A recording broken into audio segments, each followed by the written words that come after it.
기도하고 시작하겠습니다.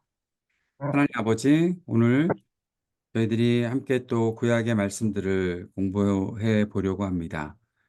어떻게 쓰여져 있고 또 이 말씀을 통해서 우리에게 주고자 하시는 하나님의 뜻이 무엇인지 우리가 깨달아 갈 수 있도록 주님 저희들에게 지혜 주시고 또 명철을 허락해 주옵소서. 강의하는 자나 듣는 자나 모두가 주님 말씀을 사모하는 마음을 가지고 함께 이 말씀을 대할 수 있도록 주님 성령께서 우리를 도우시기를 기도드립니다. 함께 아멘, 하시고 예수님 이름으로 기도드립니다. 아멘. 아멘. 네. 아, 구약 개론. 어쨌든 우리가 성경을 잘 읽어보자 라는 것이 우리의 강의의 목표입니다. 성경을 어떻게 우리가 잘 읽어갈 수 있을까? 성경을 어떻게 이해할 수 있을까? 읽어야 이해가 되겠죠. 그냥 성경을 읽지도 않고 이해가 되겠다라고 생각하는 것은 그것은 이상한 겁니다. 뭐 좋다 나쁘다를 떠나서 이상한 겁니다. 성경을 읽지 않고 이해를 하겠다? 읽지 않고 뭔가 하나님께서 내게 말씀하시는 것을 받겠다? 읽어야 됩니다. 지난주 중에 저희가 함께 새아침 기도회 때 묵상했던 말씀이 열왕기하 말씀, 이제 오늘까지 열왕기하 말씀이 끝났는데, 열왕기하 말씀 그 후반부에 요시야 왕에 대한 이야기가 나오잖아요. 여러분이 이미 잘 알고 계시듯이 요시야 왕은 성전을 수리하다가 율법책을 발견했고 그 율법책을 읽어주는 것을 듣고 옷을 찢고 회개를 했고 또 그 율법책에 대해서 공부했고 그리고 나서 그 율법책에 있는 것을 백성에게 다 전해주면서 그 안에서 개혁을 일으키는 사람이 되었던 것을 보게 되는데 그 개혁의 범위 또 그 개혁의 일들이 정말 너무 철저한 조금의 양보도 없는 정말 아, 뭐 저는 철저하다는 말을 그렇게 쓰게 되었던 것 같은데 그렇게까지도 해야 돼? 라는 질문이 생길 정도의 그 철저함을 가지고서 개혁을 일으켰던 것을 볼 수 있었거든요. 근데 그 모든 것의 시작이 어디인가 하면 율법책을 읽었다는 겁니다. 예. 다시 우리에게로 오면 성경을 읽었다는 거죠. 성경을 읽고 성경을 이해하게 되었고, 그리고 성경 말씀에서 무엇을 말하는지 알게 되었기 때문에 회개했고, 회개가 단순히 이따가도 우리가 잠시 배우겠지만, 회개라는 것은 단지, 내가 잘못했구나, 앞으로 잘못하지 말아야지가 아니라, 내가 잘못 나아가고 있었으면 방향을 바꾸어서 하나님께서 뜻하신 그 길을 행해야 되는 것이고, 또 결단해야 되는 것이고, 내 관점, 내 모든 것들을 바꾸어서 하나님께서 받으시기에 합당한 그런 삶으로 완전히 전환시키는 것인데, 그 일들을 요시아가 했다는 거거든요. 그 일을 하려면 결국 우리에게 주는 도전은 성경을 읽는 것으로 시작해야 된다는 겁니다. 성경은 많이 읽으실 것이라고 제가 믿어도 되겠죠. 여러분의 표정은 볼 수 없지만, 그러나 고개를 끄덕이실 것이라고 생각을 하고, 줌에는요, 좋은 기능이 있는데, 이렇게 손을 들거나, 뭐, 최고 표시를 하거나, 뭐 하는 그런 응답 표시들이 있다는 거 잘 활용해 주시면 좋겠습니다. 어쨌든, 성경을 읽는 것으로 시작해야 되는데, 이 성경을 읽는 일들을 여러분이 놓치지 말고 쭉 해나가시면, 우리에게도 정말 좋은 개혁의 일들이 일어나지 않을까 그런 기대를 갖게 됩니다. 예. 예. 그래서 오늘은 이제 모세오경을 들어가는데 모세오경을 들어가기에 앞서서 구약의 줄거리가 어떤 것인가 한번 간단하게 살펴보려고 합니다. 그걸 간단하게 살펴볼 수 있을까요? 예. 우리는 할 수 있습니다. 간단하게 구약의 줄거리를 살펴보겠습니다. 구약 39권 전체를 한 문장으로 압축하면 뭐가 될까요? 예.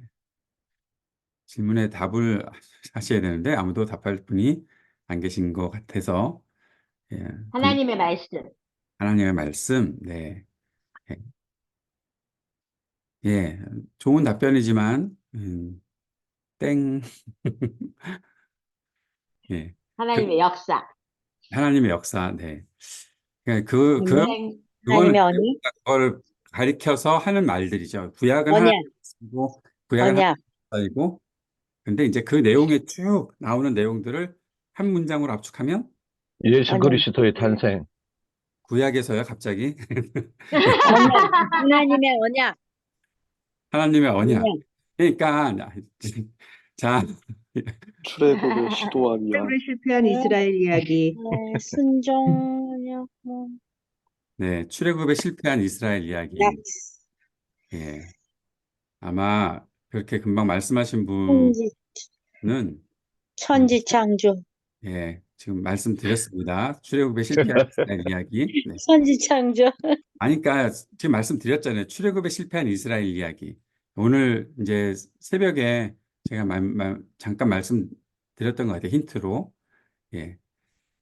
구약 39권 전체를 한 문장으로 압축하면 그냥 출애굽에 실패한 이스라엘 이야기입니다. 우리는 보통 그런 생각을 하거든요. 6월절로 출애굽이 성공된 거 아닌가? 6월절 그러니까. 지내면서 출애굽 다 했잖아. 이집트에서 나왔는데 뭐가 또 출애굽을 해야 되는 거지?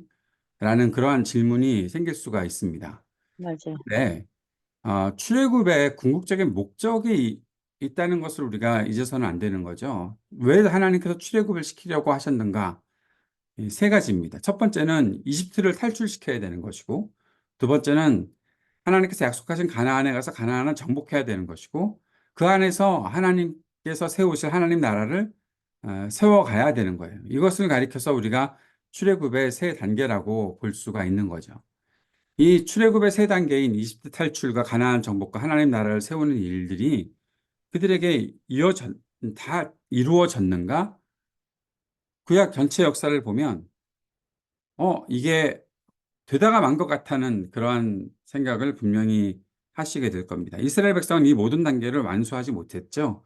이미 이집트를 탈출하고 나서도 출애굽하고 나서도 홍해 건너가서 금방 그때부터 하나님께 불평 시작하고 또 뭐 온갖 배반의 일들을 저지르고 하는 일들을 했거든요. 그러면서 그들은 계속 왜 우리가 이집트에서 나왔지? 라는 그런 질문들을 하면서 하나님께서 기대하셨던 일들과는 전혀 다른 모습들을 보여주고 있던 겁니다. 그리고 나서 진행되고 구약에 이제 가나안 땅으로 들어가게 될 때에도 마찬가지. 가나안을 정복했어야 되거든요. 온전히 하나님께서 원하셨던 대로 가나안을 정복했어야 되는데 가나안 정복을 이루지 못합니다. 우리가 열왕기하 말씀들, 뭐 열왕기 상하, 사무엘 상하부터 시작해서 쭉 잘 공부를 해오신 분들은 분명히 느끼셨을 거예요.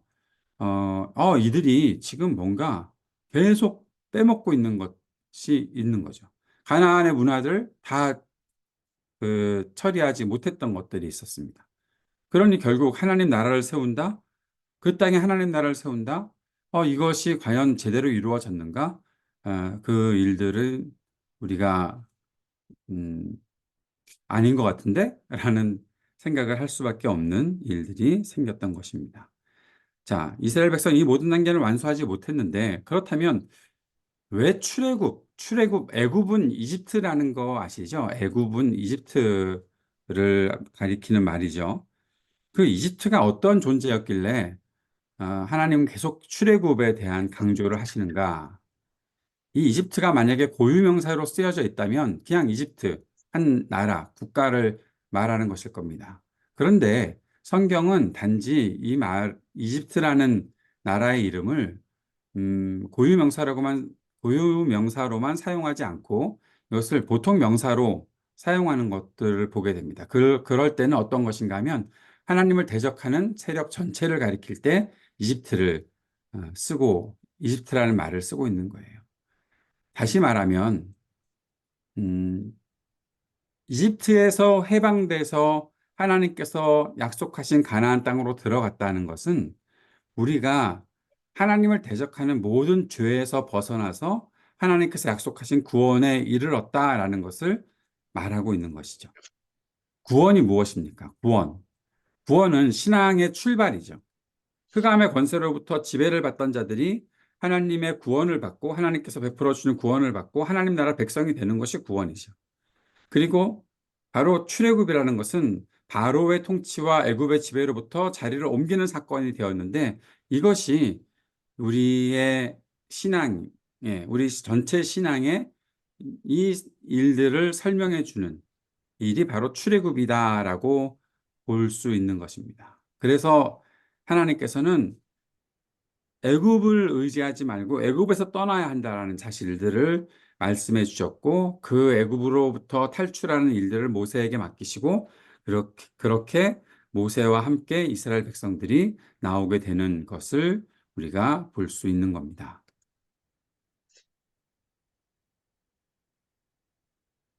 네. 채팅으로도 답을 주시는 분들이 계셨군요. 네, 제가 지금서야 봤습니다. 예, 어쨌든 자, 출애굽에 대해서 우리가 새로운 관점을 가져봅시다. 출애굽은 단지 이집트라는 나라에서 종살이 하다가 하나님께서 약속하신 가나안 땅으로 갔다. 역사적으로 그런 사건이 있었다가 아니라 출애굽이라는 것은 우리가 죄에 매달려 살다가 죄에 묶여서 살다가 그 모든 흑암의 권세로부터 탈출해서 구원받고 하나님 나라 백성이 되는 것을 말하고 있는 것이다. 성경 전체에서 구약 전체에서 바로 그 사실들을 계속 강조하고 있는 것이고 그것에 대해서 이제 하나님은 이집트를 우리가 그 백성이 벗어나야 될 것을 말씀하신다라고 우리가 이해하면서 계속 구약 성경을 읽어가야 된다는 것입니다. 여기서 한 가지 그래서 회개가 과연 그럼 뭔가 회개라는 것은 그 히브리어에서는 슈브라는 단어를 쓰고요. 그리고 헬라어에서는 메타노이아라는 단어를 씁니다. 슈브라는 것은 뭔가 하면 걸어가던 길을 완전히 되돌리는 것을 말해요. 이쪽으로 가다가 반대 방향으로 가는 것을 말합니다. 그것이 회개라고 말하는 슈브의 히브리어 단어의 의미이죠. 메타노이아라는 헬라어의 의미는 뭔가 하면 관점을 바꾸는 거예요. 내가 이런 관점으로 보고 있었는데 더 이상 그 관점으로 보지 않고 새로운 관점, 새로운 세계관을 가지고 보는 것입니다. 우리에게 필요한 세계관이라는 것이 무엇일까요? 우리에게 필요한 세계관. 그것은 하나님의 말씀을 통해서 세계를 보는 겁니다. 하나님께서 말씀하신 것을 통해서 내가 살고 있고 내가 앞으로 살아가야 하는 모든 세계와 미래들을 보고 판단하는 그런 일들이 바로 우리의 세계관이 바뀌어야 되는 것이다.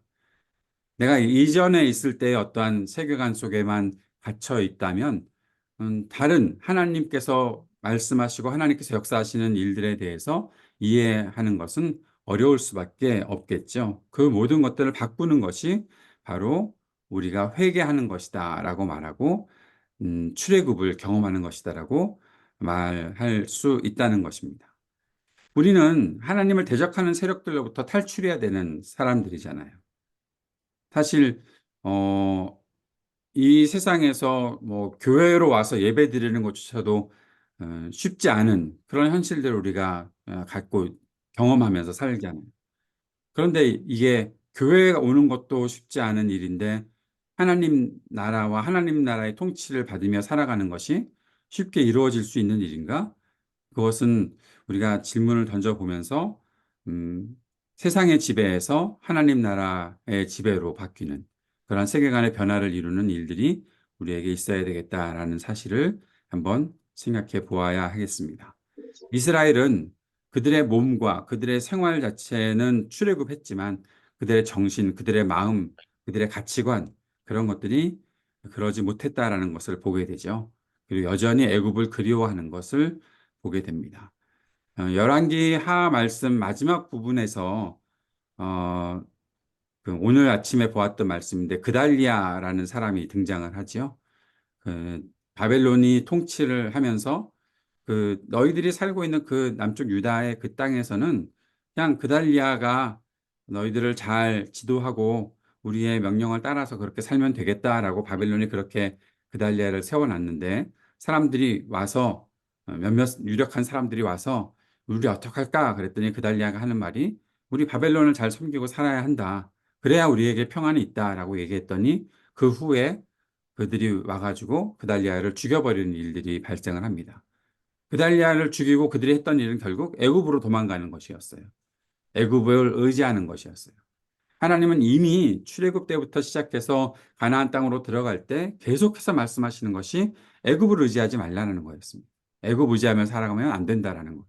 그것이 하나님께서 계속 그 백성에게 주시는 말씀인데 이스라엘은 굉장히 애굽이 자신들의 편이라고 생각을 했고 뭐 아시리아를 대적할 때도 그랬지만 바벨론을 대적할 때 바벨론에 대해서도 애굽을 의지하고 바벨론을 배반하는 그런 경우들도 있었던 것을 보게 됩니다. 그러나 하나님은 애굽을 의지하는 것을 정말 싫어하셨죠. 그렇게 해서는 안 된다라고 하십니다. 바벨론을 대항하고 이겨야 되는 거 아니냐. 그러나 이스라엘의 죄 때문에 바벨론의 포로로 살아가는 그 징계의 시간들은 분명히 필요했던 것이고 하나님께서 그릇을 엎어놓겠다라고 말씀하셨던 것이 바로 그릇을 깨끗하게 씻어서 다시 사용하겠다라고 말씀하신 것인데 이것이 하나님의 징계의 하나의 그 바벨론으로부터 포로 생활을 하게 되는 그 일들은 결국 이 일들을 하나님께서 이루시려는 것인데 그거를 참지 못하고 그걸 견디지 못하고 하나님의 징계에 대한 메시지는 받아들이지 않고 계속 뭐 예레미야를 대적하고 선지자들을 대적하면서 틈만 나면 이집트를 의지하려고 했던 것이 이들의 모습이었던 것이죠. 그러니까 이 이스라엘의 역사 전체적으로 창세기부터 시작해서 오늘 우리가 보았던 그 애굽의 그 유다의 멸망까지 쭉 보면 결국 계속해서 출애굽에 실패하고 또 실패하고 또 실패하고 하는 모습들이 나타났기 때문에 구약의 전체적인 줄거리 한 줄로 요약하면 출애굽에 실패한 이스라엘 백성의 이 모습이다라고 말씀을 드릴 수 있는 것입니다. 자, 출애굽에 대해서 조금 더 살펴보도록 하겠습니다.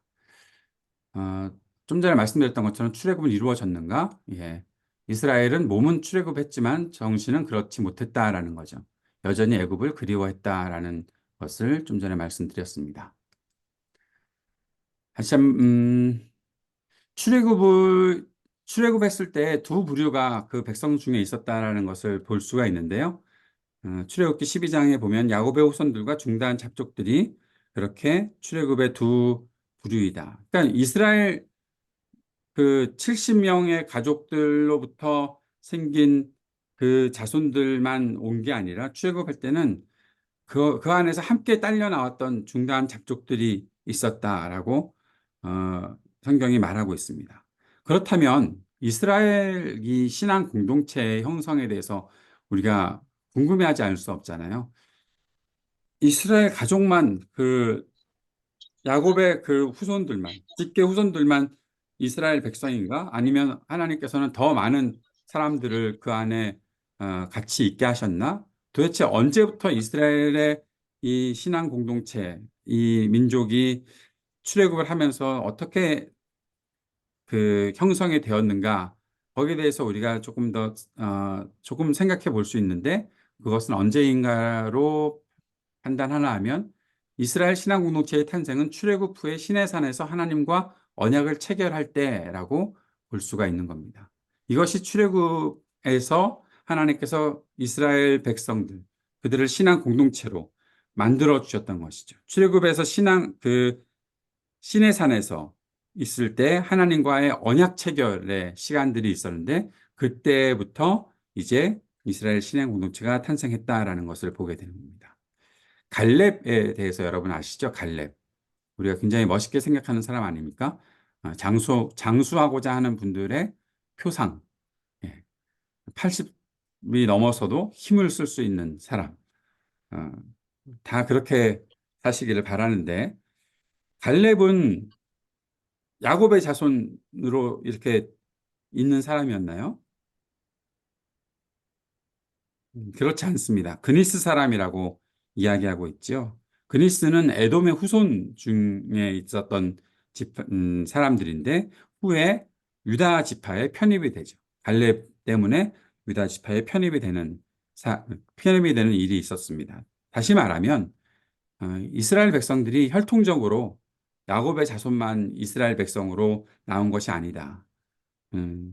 그들에게는 더 많은 사람들이 같이 딸려 나왔다라는 것을 보게 되는 거죠. 가나안 정복, 가나안 정복에 대해서 또 우리가 생각해 봐야 되는데, 예. 가나안 땅을 정복하는 일들이 이제 출애굽의 2단계라고 아까 말씀드렸잖아요.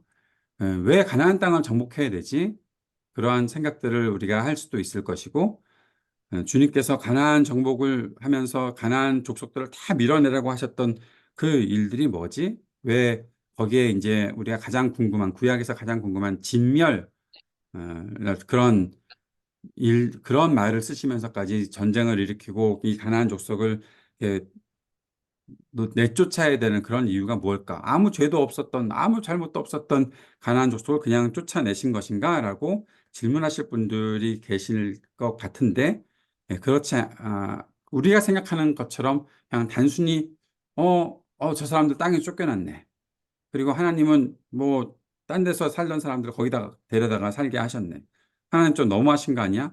그거는 그냥 인간적인 생각일 뿐입니다. 거기에 대해서 조금 더 우리가 생각해야 되는 것은 무엇인가 하면, 이 가나안 땅 정복을 위해서 우리가 꼭 알아야 되는 것은 하나님께서 모든 땅의 주인이시라는 거예요. 그러면 하나님께서 모든 땅의 주인이시라면 하나님께서 땅을 주시고 원하시는 것이 분명히 있었다는 거죠. 그것이 바로 구원하신 목적인데 바로 의와 공도를 행하는 것이다라고 성경은 말해주고 있습니다. 인간이 발 딛고 살아가는 모든 땅의 주인은 하나님이시고 하나님께서 이 땅을 창조하셨다는 것을 그것을 통해서 계속 드러내십니다. 하나님은 땅을 창조하신 후에 특정 민족과 공동체에게 그 땅에 거주할 수 있는 기회를 주셨죠.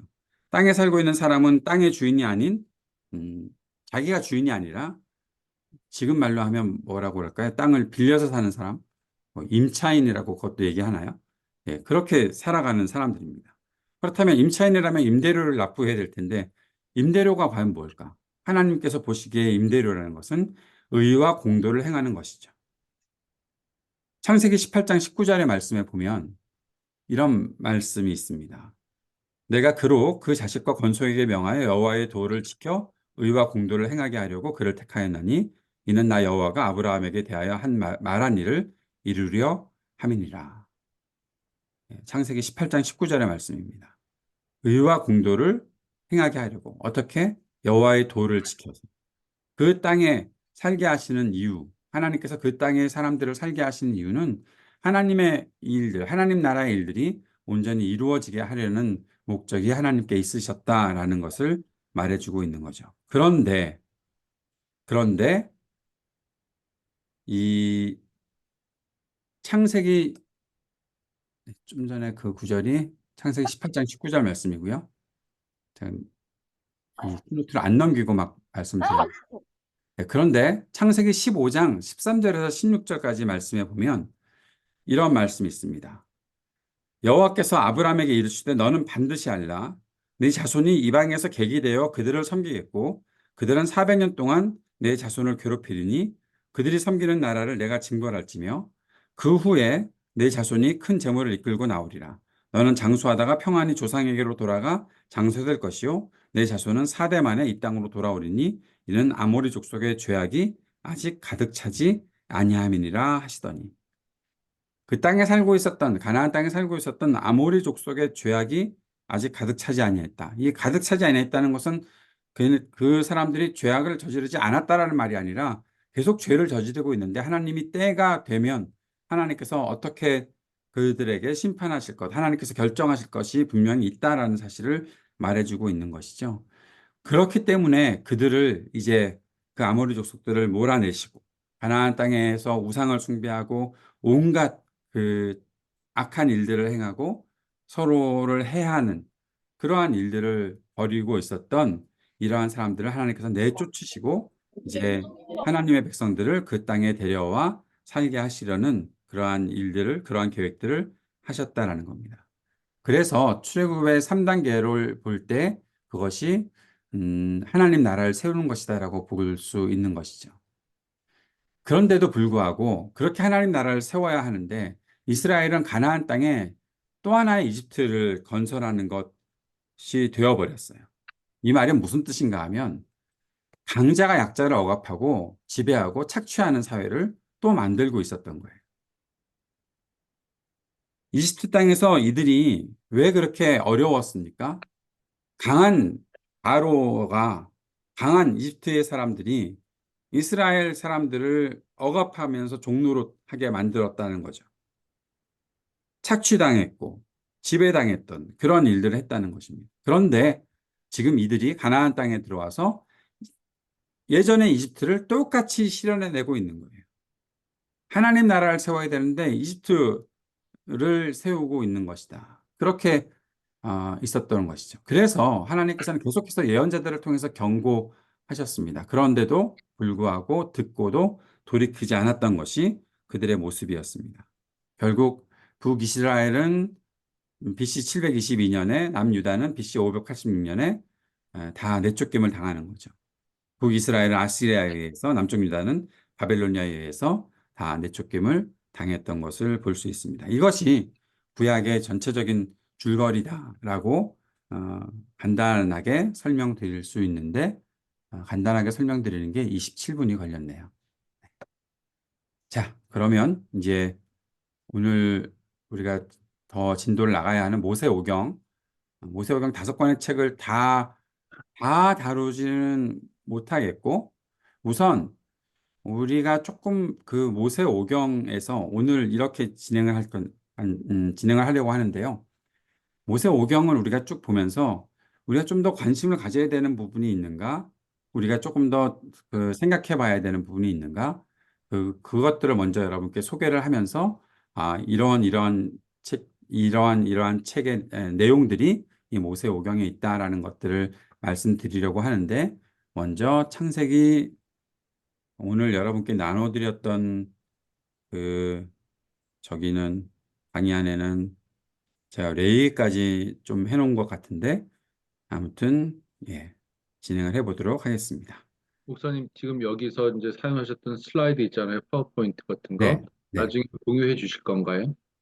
제가 공유해 드리고 싶은데 그러려면 여러분이 전부 다 제가 공유해 드리겠습니다. 네, 왜냐면 계속 안 써도 될 테니까 저희가. 네, 뭐 지금 제가 이 파워포인트, 이 키노트에 여러분께 소개시켜 드리는 것은 이미 강의 안에 있는 것들을 제가 또 압축시켜 놓은 거기 때문에, 네. 예, 막, 그럼 쉬어해 주시면 감사합니다. 네, 아무튼 시어해 드리도록 하겠습니다. 자, 모세오경 들어가겠습니다. 모세오경.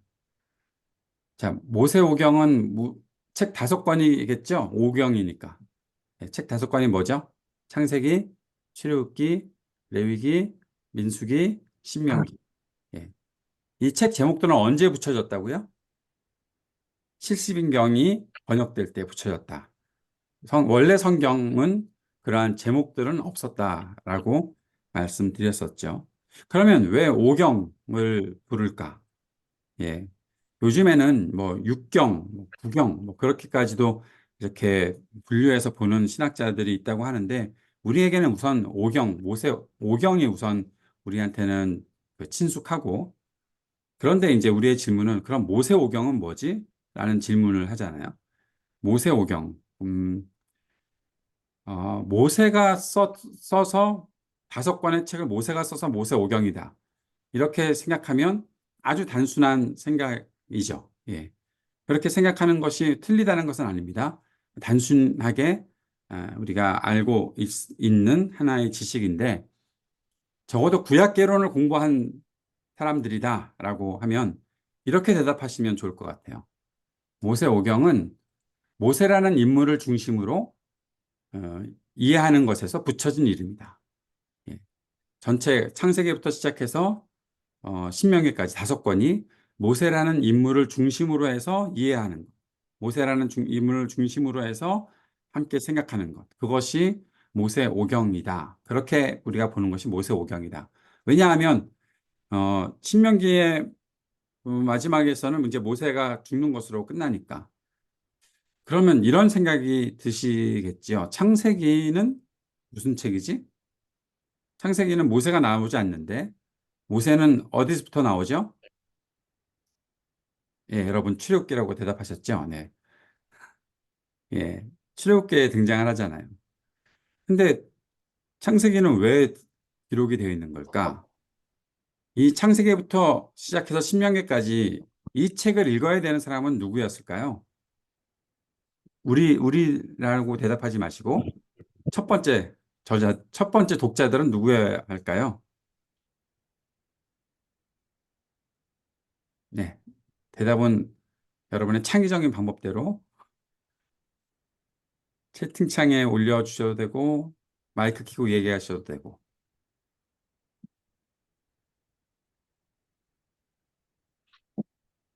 생각하고 계시는 거죠? 대답하시는데 소리가 안 나오는 거죠? 네. 다 제가 대답해 드려야 되는 거죠? 예. 창세기부터 시작해서 신명기까지 이 책을 읽어야 되는 사람은 출애굽한 사람들이죠. 그리고 출애굽한 사람들 중에서도 이제 가나안 땅에 들어가서 새롭게 하나님 나라를 건설하고 살아야 되는 사람들이죠. 그렇기 때문에 이 모세오경이 필요했던 거예요. 신명기에 알 수 있겠다. 음, 왜 그런지 충분히 읽으면서 다 이해가 된다. 어, 민수기 뭐 그럴 수 있겠다. 레위기도 제사를 드리는 거니까 그럴 수 있겠다.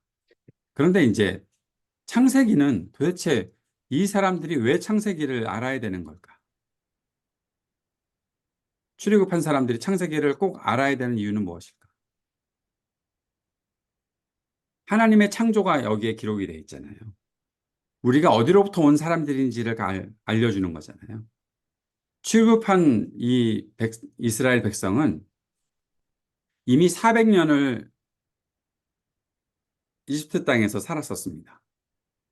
지금 이들은 예전에 야곱과 함께 그 살던 땅에서 이집트로 들어왔던 사람은 아무도 없습니다. 다 이집트 땅에서 태어났던 사람입니다. 심지어 모세마저도 이집트 땅에서 태어났던 사람이죠.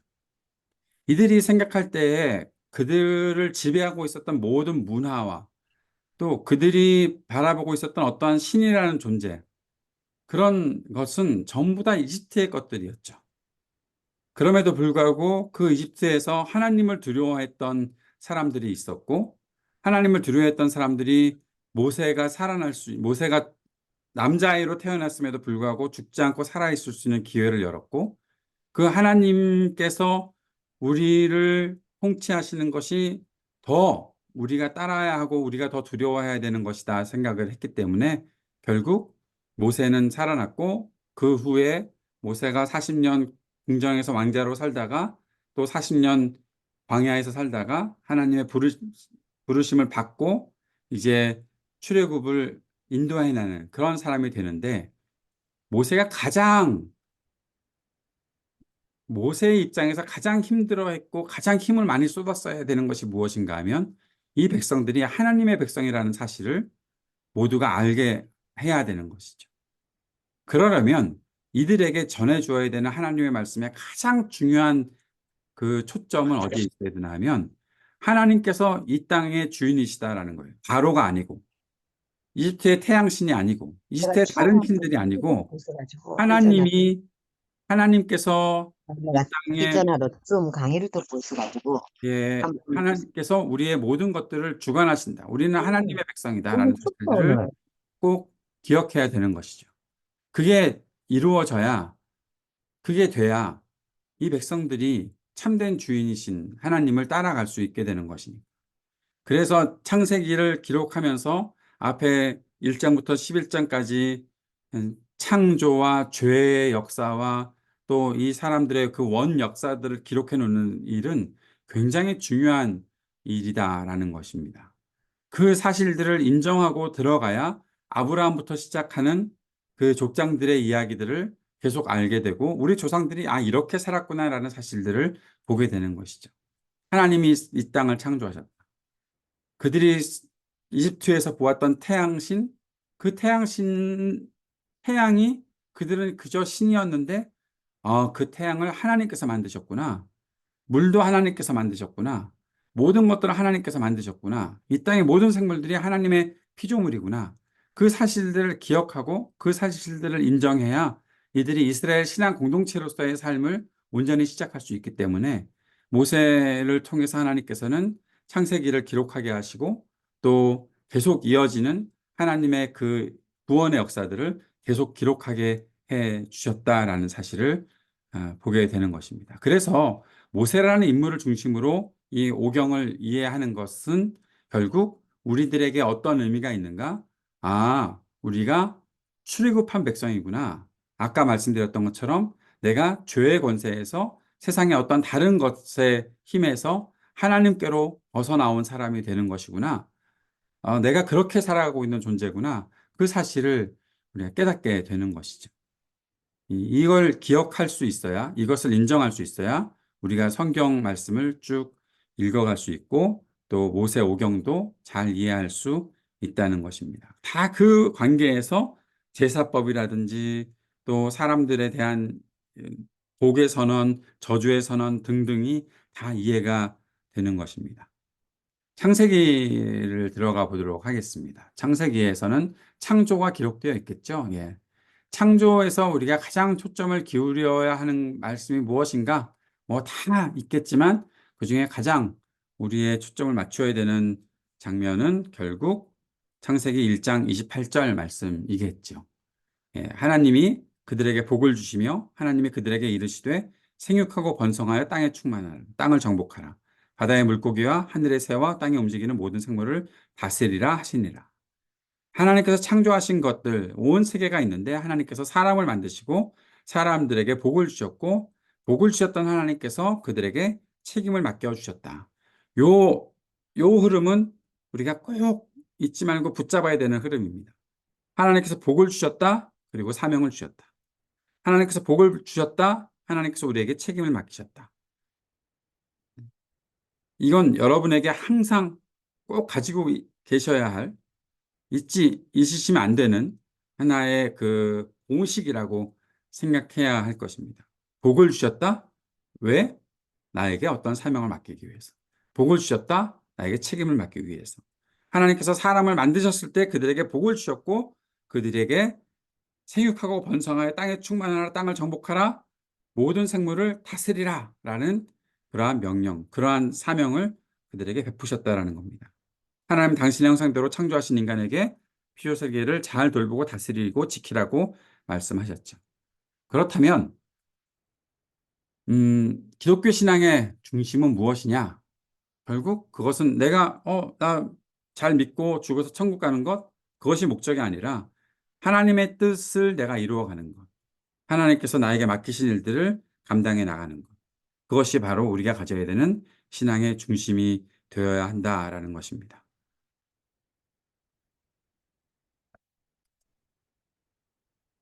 구약의 말씀만 보다 보니까 약간 힘드실지 힘든 건 아니시죠? 그래서 잠깐 신약 말씀을 한 구절 보도록 하겠습니다. 로마서 8장 21절, 22절 말씀.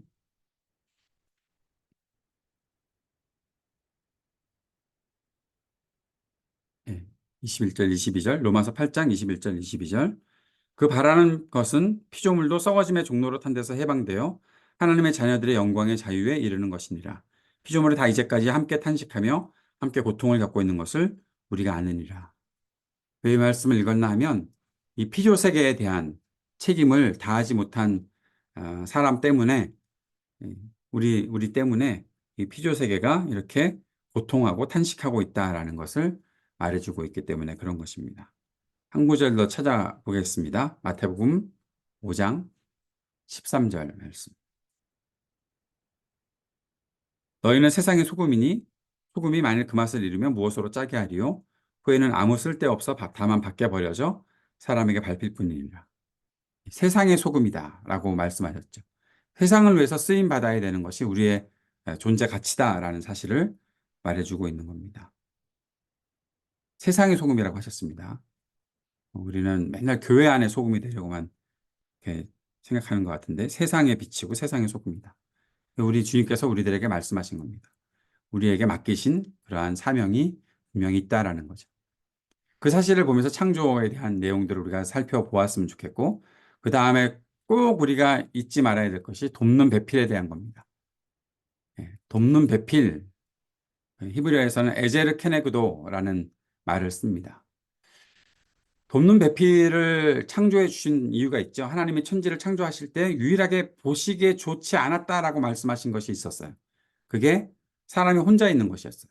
사람이 홀로 있는 것을 하나님께서 보셨을 때 하나님이 좋지 않게 여기셨어요. 그래서 하나님은 혼자 있는 아담을 돕는 배필을 창조해 주셨죠. 그런데 이 에제르 케네그도라는 말에 중요한 뜻이 있습니다. 그 뜻을 우리가 알고 있어야 될 텐데 그 뜻이 뭔가 하면 반대하며 돕는다. 첫 번째 뜻입니다. 반대하며 돕는다. 두 번째는 하나님의 도우심을 대신한다. 세 번째는 대등한 관계에서 돕는다라는 거예요. 우리에게 하나님께서 돕는 배필을 주셨다. 그렇다면 모든 것을 나와 똑같이 생각하는 그러한 배필을 주시는 것이 아니라 그러니까 그것에 대해서는 이렇게도 생각해 봐야 되는 거 아니야? 거기에 대해서 이 생각도 한번 참고해야 되는 거 아니야? 아니면 그거 잘못된 것 같아 라고 말해 줄 수 있는 그러한 배필이 필요했다는 거죠. 또 하나는 하나님의 도우심을 대신하는 거. 그가 나를 도와주는데, 그 배필이 나를 도와주는데, 나를 도와줄 때 그냥 자신의 힘 정도로만 돕는 것이 아니라 하나님의 도우심을 대신하는, 그리고 대등한 관계에서 돕는 거. 자, 그런데 왜 이 말을 설명하나 하면, 아담과 하와가 과연 이러한 돕는 배필의 역할을 잘 했는가? 예, 아니었다는 거죠. 아담과 하와가 선악을 알게 하는 나무의 열매를 따먹었을 때 아담은 어디 있었나요?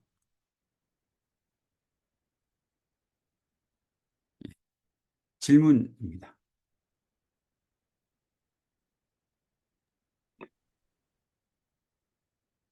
예, 말씀하시려고 마이크를 켜셨던 분은 말씀을 하시면 됩니다.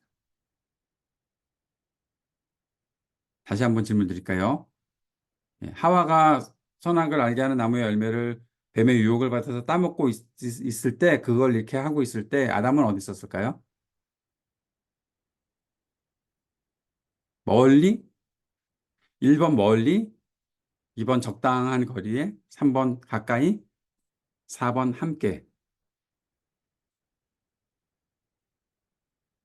네, 답도 다 제가 말씀드려야 되죠? 네.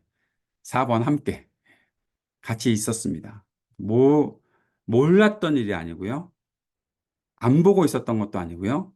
아담은 그저 거기에 있으면서 현장에서 침묵했고, 방관했고, 동조했습니다. 같이 죄를 범했습니다. 하와를 통해서 그 일들이 일어난 것으로 기록되어 있지만 그 옆에서 그를 지켜보고 있었던 아담이 있었다라는 거죠. 성경은 우리들에게 그 사실을 알게 해주고 있습니다.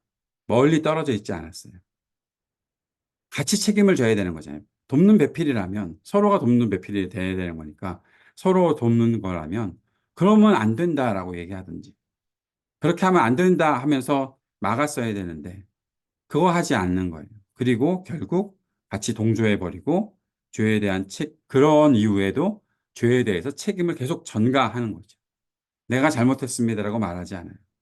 하나님께서 만들어주신 저 존재가, 저 여자가 그러면서 계속 죄를 전가시키고 있는 것이죠. 죄는 바로 그런 일이다라는 거예요. 죄라는 것은 그런 것입니다. 죄의 시작은 돕는 배필이 죄의 현장에서 침묵했고 방관했고 동조했고 책임을 전가하는 것을 통해서 우리 이 인간 세계에 찾아오게 되었습니다. 하나님께서 만들어주신 돕는 배필이 그런 역할들을 하지 못했습니다. 죄가 파괴하는 그 사중의 관계라고 했는데 죄는 결국 하나님과의 관계를 파괴하죠. 그리고 사람과의 관계를 파괴합니다. 심지어 자신과의 관계까지도 파괴하고 그리고 피조세계의 관계까지도 파괴해버립니다. 하나님과 함께 동행하고 하나님과 함께 교제할 수 있었던 인간이 죄 때문에 하나님을 피해서 숨어버립니다. 사람과의 관계에서도 부끄러워하게 됩니다. 서로를 부끄러워할 수밖에 없는 존재가 되었던 것이죠. 서로에게 책임을 전가하는 그런 일들이 생겼던 거죠.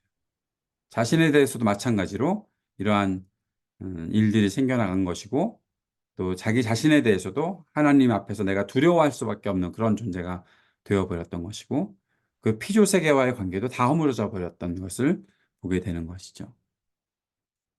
그래서 죄에서 우리가 구원받는다라고 했을 때는 죄로 파괴된 이 사중의 관계를 다 회복시키는 것이다. 하나님과의 관계를 회복하고 사람과의 관계를 회복하고 나 자신과의 관계도 회복하고 피조 세계와의 관계도 회복하는 것이다.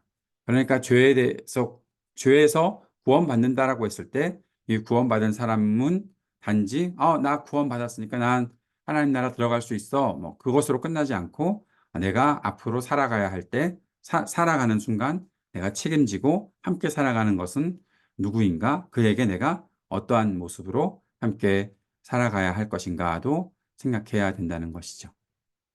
죄에 대해서 살펴보았고요. 그 다음에 아브라함에 대해서 살펴볼 텐데 아브라함이 왜 믿음의 조상이 되었을까요? 창세기 12장 1절 2절의 말씀에 보면 우리가 아브라함이 어떤 존재로 처음에 하나님께로부터 부르심을 받고 그 길을 걷게 되었는지를 알려주는 말씀이 있죠. 여호와께서 아브라함에게 이르시되 너는 너의 고향과 친척과 아버지의 집을 떠나 내가 내게 보여줄 땅으로 가라. 내가 너로 큰 민족을 이루고 내게 복을 주어 내 이름을 창대하게 하리니 너는 복이 될지라. 이렇게 말씀하시면서 그를 이끌어내셨습니다. 성경이 말하는 믿음이라는 것은 무엇인가 하면 아브라함이 믿음의 조상이 되었던 이유가 여기 있는 거죠. 하나님께 내 인생을 거는 겁니다. 하나님만을 내 인생의 주인으로 삼는 것입니다. 아브라함에게서 우리가 그러한 믿음을 볼 수 있기에 그를 믿음의 조상이라고 부를 수 있는 것입니다.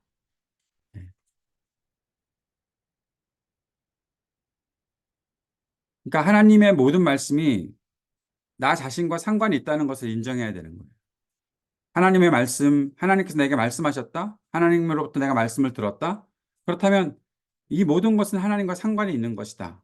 라고 생각하고 인정하고 삶으로 하나님께 순종하며 사는 것이 참된 믿음의 모습이다라는 사실들을 우리가 기억할 수 있어야 하는 것이죠. 그것을 아브라함이 우리들에게 보여주었던 것입니다. 성경이 말하는 참된 신앙이라는 것은 머리로만 아는 것이 아니죠. 하나님께서 주신 모든 말씀들, 그 말씀들을 내가 지켜나가는 것에 있다는 것을 꼭 생각할 수 있어야 되겠습니다. 창세기에서 한 가지 또 그 이삭이라는 인물을 한번 볼 텐데, 우리가 지금 인물 성경 공부하는 건 아닙니다. 노아는 제가 설명 안 합니다. 그래서 노아는 월요일에 가서 배우셔야 되는 거고요. 이삭 안 하셨을 테니까 이삭에 대해서 잠깐 살펴보면 늘 그런 질문을 하게 되지 않습니까? 에서랑 야곱이 있는데 하나님은 에서를 미워하셨고 뭐 야곱은 사랑하셨대잖아. 예. 그랬으면 뭐 하나님은 야곱을 선택하신 건데 도대체 이삭은 뭐 어떤 존재이길래 어떻게 그렇게 지금 이러한 야곱과 에서의 관계가 이렇게 어려워지는 관계를 만들었을까? 그런 질문을 할 수밖에 없는 거죠. 이삭에 대해서는 여러 가지 이유들, 뭐, 여러 생각들을 할 수가 있겠지만 그것은 나중에 그 인물별 성경 공부를 할 때 살펴보면 좋겠고요. 오늘 말씀드리고 싶은 것은 이겁니다. 이삭의 나이가 많아서 눈이 어두워졌다고 말을 하잖아요. 근데 성경에서 이러한 표현을 쓸 때는 단지 이삭의 시력이 나빠졌다는 것만이 아니라 그가 분별력이 없어졌다라는 것을 말해주고 있는 것으로 보아야 하는 것이죠. 그런 의미로 볼 수 있는 거죠. 장자에게 복을 몰아주는 것이 어떤 일인가? 그런데 아주 중요한 것은 장자에게 복을 몰아준다. 이것은 고대 근동의 일반적인 가치관이에요. 우리 집의 장자가 이 복을 다 몰아받는 거예요. 그러니까 에서에게 복을 몰아줄 거고 야곱은 받을 게 없어. 그런데 그 복을 야곱이 아버지를 속이고 가로채 버렸어요. 그러면 에서는 받을 게 없게 되는 거예요. 이게 너무 이상하지 않습니까? 여기에 대해서 질문을 안 던져보셨나요? 그래서 우리는 하나님은 역시 야곱을 선택하셨지 에서는 미워하셨대잖아. 그런데 여기에 우리가 그 말씀을 그냥 우리가 한글로만 봐서 뭐 또 번역된 것으로만 봐서 좀 오해하고 있는 게 뭔가 하면 에서의 하나님이 야곱을 더 많이 사랑하셨고 더 복을 그에게 주셨고 에서에게는 좀 덜 사랑하셨고 그것보단 아니다라고 생각을 할 때 여기에서 필요한 것이 아까 우리가 공식이라고 말씀드렸잖아요. 사람을 창조하시고 복을 주셨고 책임을 맡기셨다. 복을 주셨고 사명을 주셨다. 지금 하나님께서는 작은 자가 큰 자가 작은 자를 섬기리라는 예언을 이미 주셨고 그 예언이 있을 때는 분명히 큰 자가 작은 자를 섬기는데 그것이 어떠한 주종 관계에서 이어지는 것이 아니라 작은 자가 해야 될 일들이 더 많은 것, 더 많은 책임을 감당해야 되는 것. 그렇기 때문에 복을 주는 것이지 이게 한 번에 야곱이 다 복을 받아버렸으니까 아우가 복을 다 받아버렸으니까 형은 받을 복이 없어. 그런 식으로 생각하면 안 된다는 거예요. 이삭은 하나님의 복과 자원을 한정된 것으로 오해해 버렸어요. 이것이 이삭의 오해의 시작이고 이것이 결국 야곱과 에서를 갈등하게 만드는 일이 되어버렸던 거예요. 하나님은 야곱에게 더 많은 복을 주신다고 하셨어요. 그러나 이것은 단순히 소유의 문제를 넘어서는 거예요. 복을 받은 사람이 더 큰 책임을 가져야 한다는 사실들을 말씀해 주고 있는 것으로 우리가 이해하고서 이 본문들을 읽어가야 하는 것이죠. 야곱의 이야기가 굉장히 분량이 많아요. 성경 창세기에서 가장 많은 분량을 야곱이 다 가지고 있다라고 봐도 되는데 왜 그럴까? 야곱이 결국 이름이 이스라엘로 바뀌잖아요. 하나님의 백성을 어떤 면에서 하나님의 백성을 시작하게 되는 그러한 존재로 살아가게 되잖아요. 그러니 하나님께서 야곱을 훈련시키셔야 하고 그에게 책임과 사명을 더 많은 것들을 주셔야 되니까 하나님께서 그에게 복을 주신다고 했는데 이삭은 분별력 없이 그 사실을 아주 이상하게 왜곡되게 해석하고 결국 에서가 야곱에 대해서 공격하고 죽이려 하는 그런 일들을 하게 하고 오랫동안 그 갈등을 지속하게 만들었던 것을 보게 되는 것이죠. 요셉의 이야기를 보도록 하겠습니다. 요셉은 17살의 노예가 되었죠. 그가 원했던 일이 아니었습니다. 그런데 요셉은 하나님을 경외하는 마음을 갖고 있었는데도 불구하고 굉장히 오랜 시간 감옥에 있게 되었죠. 요셉의 이런 모습들을 보면서 우리가 생각하게 되는 것은 이 땅에서 하나님 백성으로 사는 것이 순탄하지 않다라는 것을 보게 됩니다. 그러나 그럼에도 불구하고 요셉은 자신의 인생이 추락하는 상황에서도 결코 하나님을 향한 믿음과 신뢰를 포기하지 않는 사람으로 살게 되었던 것이죠.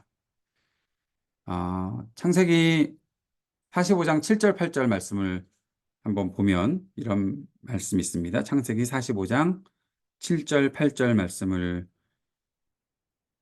보겠습니다. 하나님이 큰 구원으로 당신들의 생명을 보존하고 당신들의 후손을 세상에 두시려고 나를 당신들보다 먼저 보내셨나니 그런즉 나를 이리로 보낸 이는 당신들이 아니요 하나님이시라. 하나님이 나를 바로에게 아버지로 삼으시고 그 온 집의 주인으로 주로 삼으시며 애굽 온 땅의 통치자로 삼으셨나이다.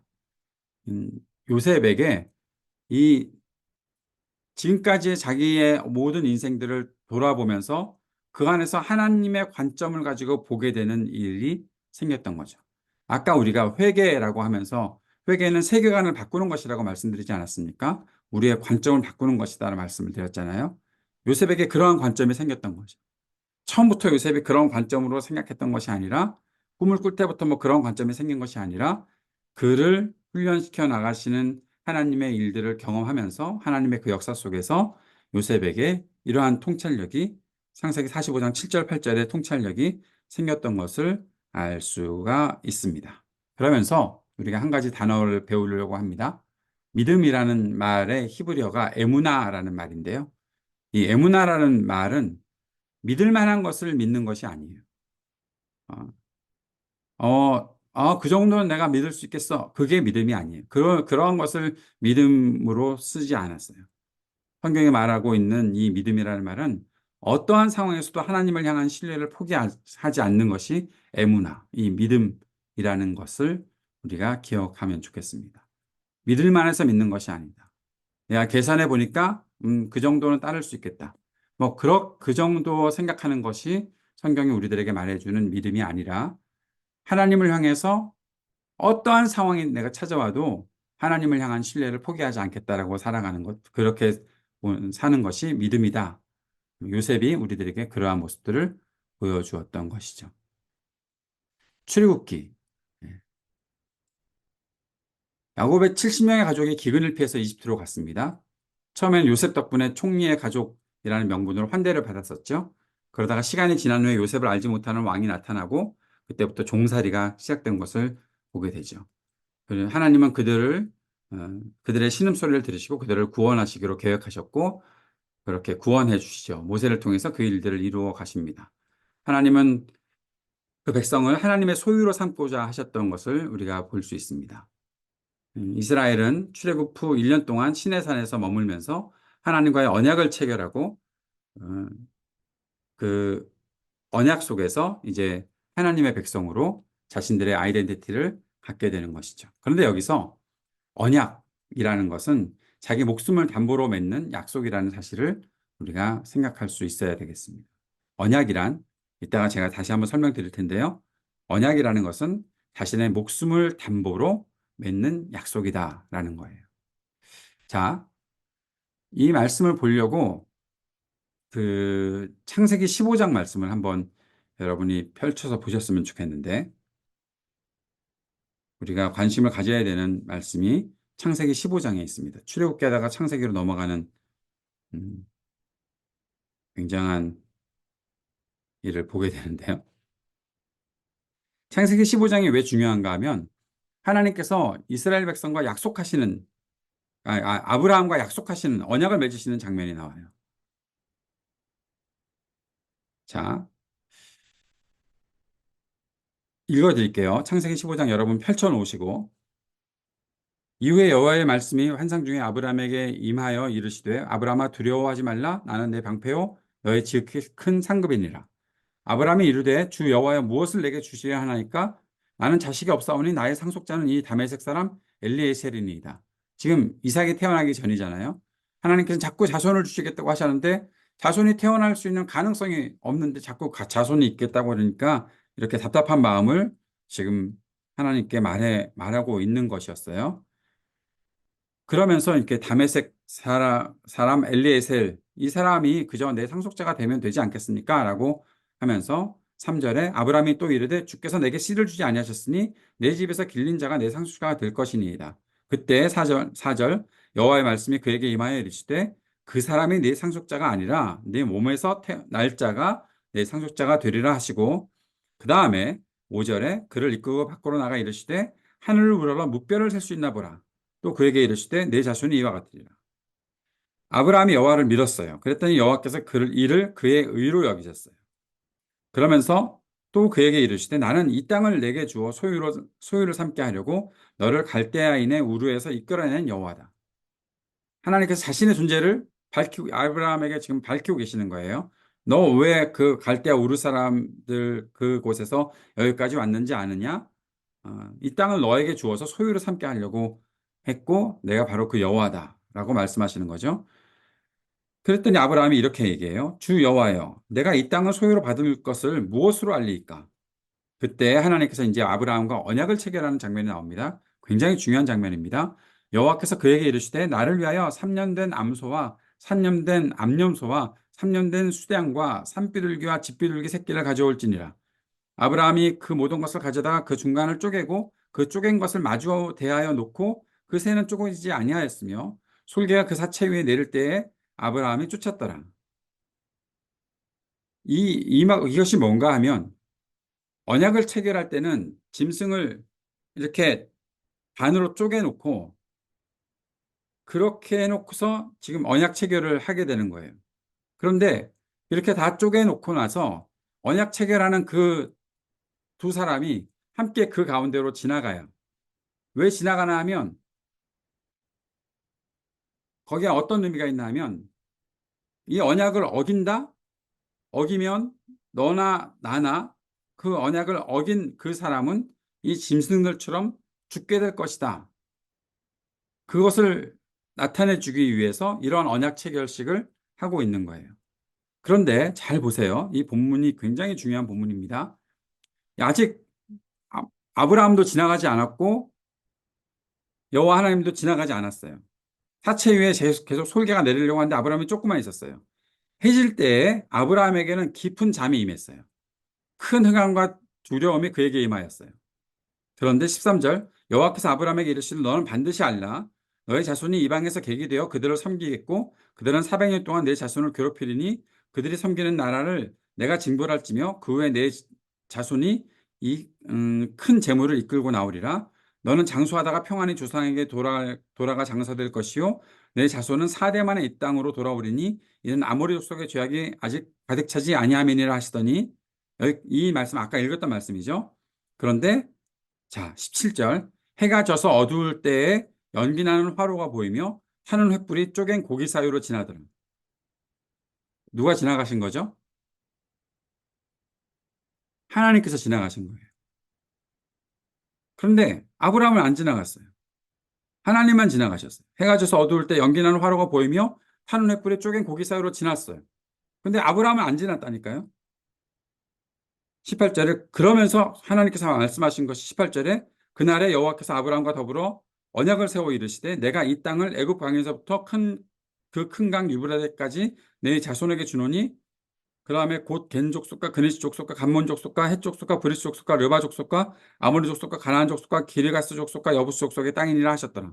이 땅들을 주시겠다고 말씀하시면서 언약을 체결하셨는데 쪼갠 그 짐승들 사이로 둘이 같이 지나가야 되는데 하나님만 지나가셨어요. 이 언약을 어기면은 죽는다. 너나 나나 똑같이 죽게 될 거야. 둘이 같이 가야 되는데. 이건 무슨 의미일까요? 언약을 어긴 사람들이 나중에 누굽니까? 이스라엘 백성이 언약을 어겼잖아요. 그러면 죽임을 당해야 되는 것은 누굽니까? 이스라엘 자손이어야 하잖아요. 근데 이스라엘 자손은 그 쪼갠 고기 사이로 지나가진 않았어요. 아브라함은 지나가지 않았다니까요. 지나가지 않았어요. 그리고 하나님만 지나가셨어요. 언약을 어긴 백성을 살리시기 위해서 하나님께서 지나가셨는데 아브라함은 지나가지 않았어요. 이것은 무엇을 말하고 있는 걸까요?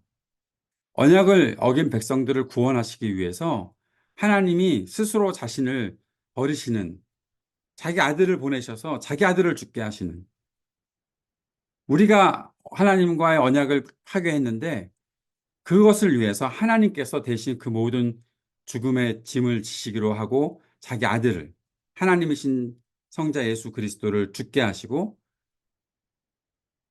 우리를 구원해 주시려는 우리를 회복시키시려는 하나님의 의도가 처음부터 담겨 있는 거예요. 이게 하나님께서 맺으신 언약입니다. 목숨을 담보로 맺는 약속, 언약. 하나님께서 이 일을 행하셨다라는 것을 우리가 보게 되는 것입니다. 이 부분을 이해하고 있는 것이 우리들에게 굉장히 중요합니다. 그래서 구약부터 시작해서 구약에서는 율법만 말하고 있는 것이다.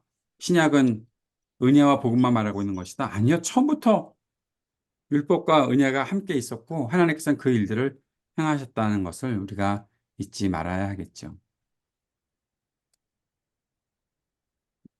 뒤에 다 있는데 이것도 안 했네.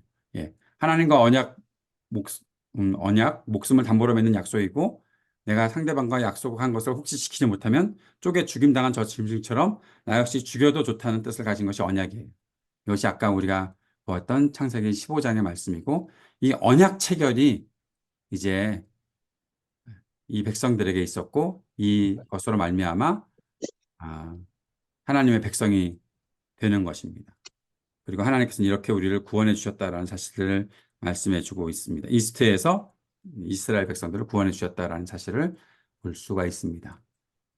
출애굽기 19장 5절 6절에 보면 세계가 다 내게 속하였나니 너희가 내 말을 잘 듣고 내 언약을 지키면 너희는 모든 민족 중에서 내 소유가 되겠고 너희가 내게 대하여 제사장 나라가 되며 거룩한 백성이 되리라. 너는 이 말을 이스라엘 자손에게 전할지니라. 이 말씀을 우리가 꼭 기억할 수 있으면 좋겠습니다. 예. 이 언약 체결은 그럼 어떤 것이었나? 하나님은 이스라엘의 왕이 되어서 이스라엘 돌보시겠다고 약속하고 이스라엘은 하나님께만 순종하겠다고 약속하셨다는 것이죠. 이것이 하나님이 이스라엘 백성과 맺으신 언약입니다. 이스라엘은 시내산에서 1년 동안 머물면서 모세를 통해 주어진 율법과 십계명을 공부하는 시간을 가졌다라는 것을 볼 수 있습니다. 네, 오늘 여기까지 할까요? 9시 7분인데 오늘은 여기까지 하고 오늘 남은 분량이 조금 있는데 다음 주에 계속 이어가도록 하겠습니다. 출애굽기부터 요 뒤에 성막부터 시작해서 레위기하고 가능한 신명기까지 끝내는 걸로 하겠습니다. 질문 있으신가요?